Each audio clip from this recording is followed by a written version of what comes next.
നമ്മളിന്ന് ഉണ്ടാക്കുന്നത് കാബേജ് വടയാണ്.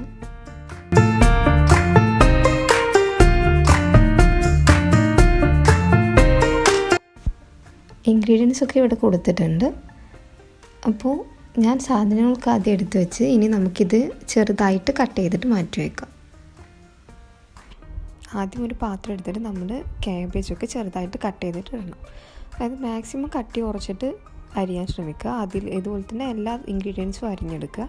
അതിലേക്ക് 1 കപ്പ് കടലമാവ്, 1/4 കപ്പ് മൈദപ്പൊടി, പിന്നെ 1 ടീസ്പൂൺ മഞ്ഞൾപ്പൊടി ഇട്ട് കൊടുക്കുന്നുണ്ട്.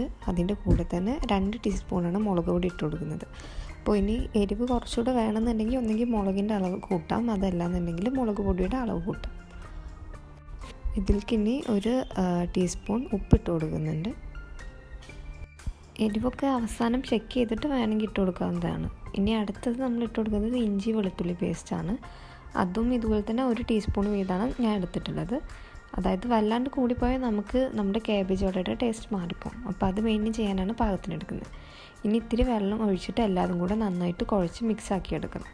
ഇനി ഇതിലേക്ക് അല്പം ബേക്കിംഗ് സോഡ ചേർത്ത് കൊടുക്കുന്നുണ്ട്. കുറച്ചേ ഉപയോഗിക്കാൻ പാടുള്ളൂ. കൂടിപ്പോയാൽ നമ്മൾ വിചാരിച്ച കൺസിസ്റ്റൻസി കിട്ടില്ല. പിന്നെ കുറച്ച് ഗരം മസാല ഇട്ടിട്ട് നന്നായിട്ട് കുഴച്ചെടുക്കുക.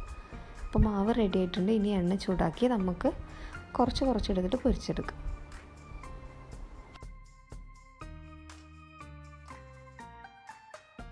എണ്ണ ചൂടായി വന്നിട്ടുണ്ട്. അപ്പോൾ നമ്മൾ കുറച്ച് ഇങ്ങനെ ഇട്ട് കൊടുക്കുകയാണ്. എന്നിട്ട് നല്ലോണം ഒന്ന് ബ്രൗൺ കളർ ആവുന്നത് വരെ കുറച്ച് നേരം പൊരിച്ചെടുക്കുക.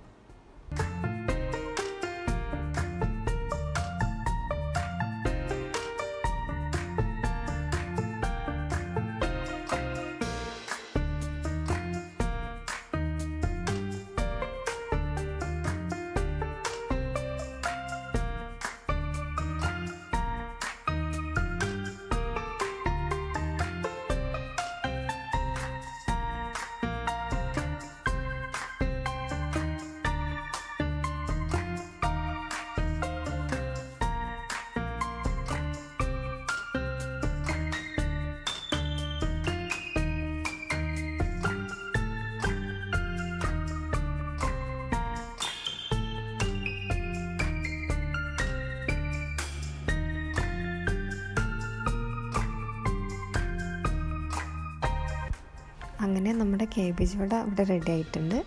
ഇനി ഇതുപോലെ തന്നെ നിങ്ങളും ഒന്ന് ട്രൈ ചെയ്ത് നോക്കുക. എന്നിട്ട് ഉണ്ടാക്കി നോക്കിയതിന് ശേഷം അഭിപ്രായം കമൻറ്റിലൂടെ അറിയിക്കുക. അപ്പോൾ വീഡിയോ കണ്ട എല്ലാവർക്കും താങ്ക് യു.